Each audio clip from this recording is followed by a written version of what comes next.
6 سال کا ہے، 7 سال کا ہے، اسکولوں میں جا رہا ہے، کالجوں میں جا رہا ہے، کبھی ہم لوگوں نے جائزہ بھی نہیں لیا۔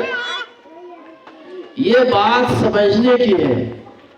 میں یہ نہیں کہتا کہ ہم تعلیم دنیاوی نہ دیں، اسکولوں میں نہ پڑھائیں، کالجوں میں نہ پڑھائیں، ایسی کوئی بات نہیں ہے۔ ہر علم پڑھنے کے لائق ہے، لیکن جو علم نافع ہو، جو انسان کی ذات کے لیے، فیملی کے لیے، سماج کے لیے، خاندان کے لیے نفع بخش ہو، علم حاصل کیا جائے، اور جو اپنی ذات کے لیے، اپنے سماج کے لیے، اپنے خاندان کے لیے، سوسائٹی کے لیے اگر نقصان دہ ہو، اس علم سے چھوڑا دیا جائے اور اس علم سے بچایا جائے۔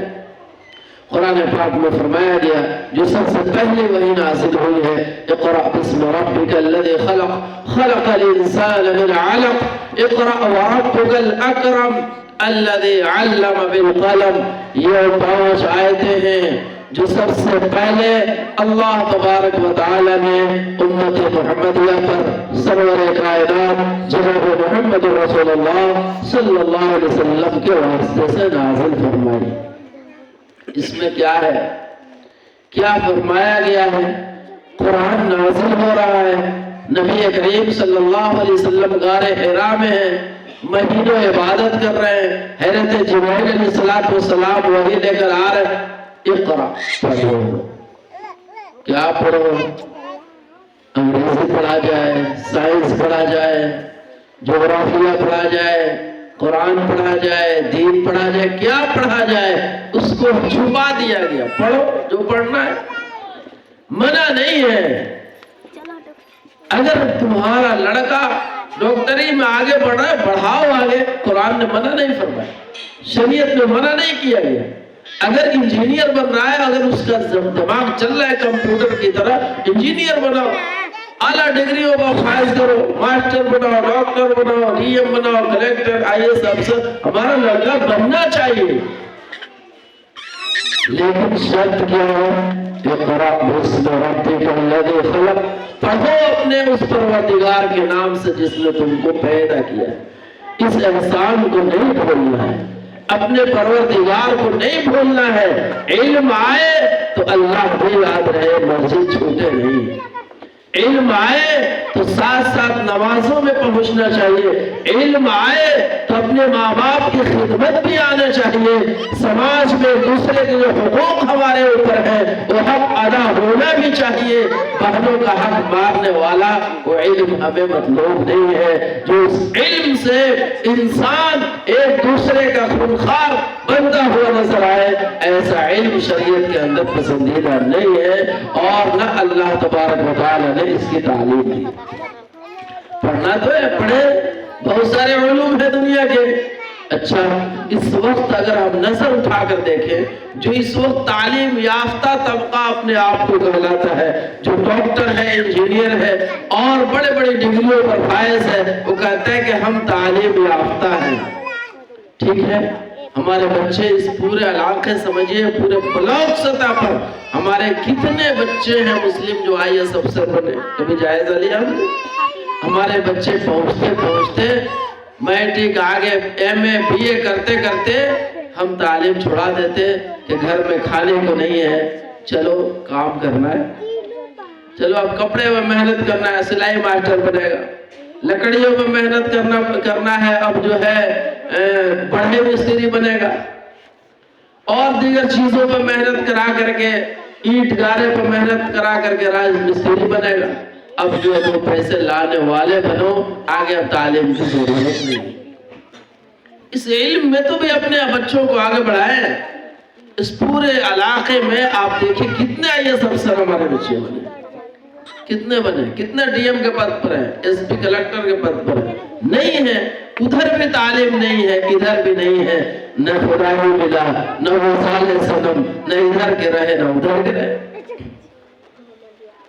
ادھر دنیا کی تعلیم کے نام پر دینی تعلیم بھی ہے، ہمارے بچے قرآن کی تعلیم تک صحیح نہیں پڑھ پاتے، جبکہ دین کی تعلیم اتنا سیکھنا ضروری ہے جس سے دین پر چلنا آسان ہو جائے. یہ تو فرض ہے. طلب العلم فریضۃ علی کل مسلم، ہر مسلمان پر اتنا علم کا حاصل کرنا فرض ہے جس سے وہ اپنے دین زندگی میں شریعت کے مطابق گزارنے والے بن جائے.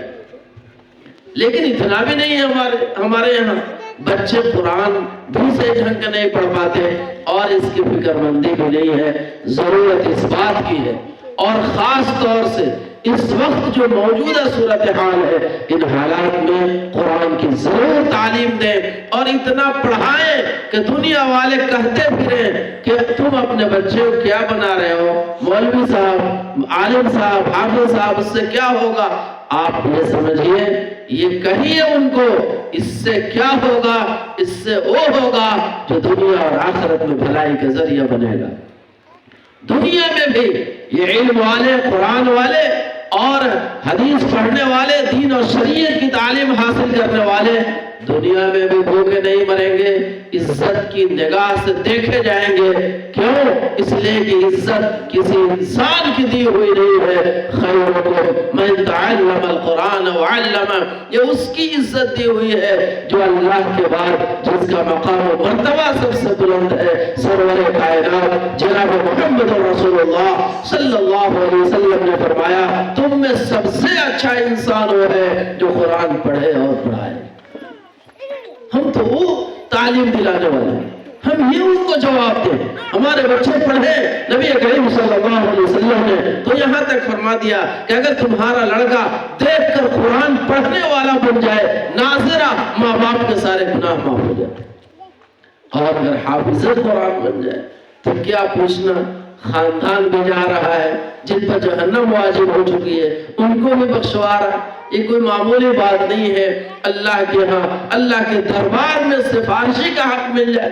آج اگر ڈی ایم صاحب کے ہاں ہمارا آنا جانا لگ جائے، ڈی ایم صاحب ہماری بات ماننے لگے تو دوسرے لوگ بھی ڈرنا شروع کر دیتے. تو ایسے تھوڑا سا بچ کر کے رہا کرو. ڈی ایم صاحب اس کی بات مانتے فوراً ہماری پکڑ ہو جائے. فلاں ایس پی صاحب اس کی بات مان، فلاں جگہ اس کا. اور اللہ تبارک و تعالی حافظ قرآن کا جو مقام دے گا وہ اللہ کا درباری ہوگا، سفارشی بن کر کے کھڑا ہوگا. اللہ کہے گا جا تیرا سفارش کرو، سفارش مانی جائے گی. کوئی معمولی بات نہیں ہے. اس لیے دنیا کے اندر جہاں اپنے بچوں کو، اگر 2 بچے ہیں، ایک کو ہم انجینئر بنا رہے ہیں، بنائیے شوق سے، لیکن ایک بچے کو حافظ قرآن ضرور بنائیے. یہ ذہن میں رکھ کر کے کہا ہے نبی کریم صلی اللہ علیہ وسلم نے فرمایا جب انسان مر جاتا ہے، اذا مات الانسان انقطع عنه عمله، عمل کا دروازہ بند ہو جاتا ہے. عمل کا دروازہ اسٹاپ.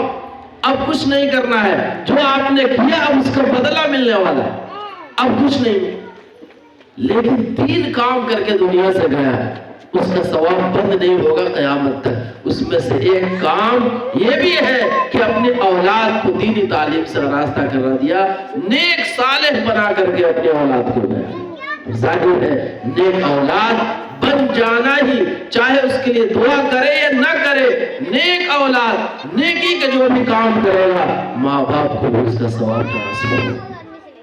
یہ کام تو کرنا ہے. نہیں تو آج جو ہے بہت سارے لوگ ہیں، ڈاکٹر صاحب ہیں، انجینئر صاحب ہیں، بڑے بڑے جگہوں پر ہیں، دبئی میں ہیں، لندن میں 10-10 لاکھ 20-20 لاکھ روپے تنخواہ ہے. ان کے لیے جنازہ کو روک دیا جاتا ہے. ڈی ایم صاحب آ رہے ہیں، ڈاکٹر صاحب ہیں دبئی میں، وہاں سے آئیں گے تو جنازہ ہوگا. ابھی جو 2-3 جنازے ابھی پڑھنے پڑے، 2 دن 3 دن روکا گیا. کہے آ رہے ہیں دبئی سے، سعودی سے آ رہے ہیں، اور یہاں پہنچنے کے بعد دعا تک بھی یاد نہیں ہے. اس اولاد سے آپ کو مرنے کے بعد کیا فائدہ ہوگا؟ جائیں گے آپ کی قبر پر تو بغلے جھانکیں گے کہ لوگ کیا کر رہے ہیں. جنازہ کے لیے کھڑے ہوں گے تو دیکھیں گے کہ کتنے مرتبہ ہاتھ اٹھائے ہیں کہ نہیں ہاتھ اٹھائے ہیں، کیا پڑھ رہے ہیں، منہ تاکتے نظر آئیں گے. دعا تک بھی یاد نہیں ہوگا. لیکن خدائے پاک کی قسم، آپ اپنے بچے کو عالم دین بنا کر گئے دنیا سے، اور آپ اپنے بچے کو حافظ قرآن بنا کر جا رہے ہیں، قبر میں پڑے رہیں گے. اس کا آپ اثر دیکھیں گے. ہائے جب آنکھوں کے سامنے جب اس کی فصیلت سہولتیں آئیں گی اور ثواب جب اس پر مرتب ہوگا اور اللہ تبارک و تعالیٰ کے جو وعدے ہوں گے وہ آپ کو نظر آئیں گی تو آپ تمنا کریں گے ہائے ہمارے پاس 4 اولاد تھی، کیوں نہیں سب کو حافظ قرآن بنا دیا۔ اس لیے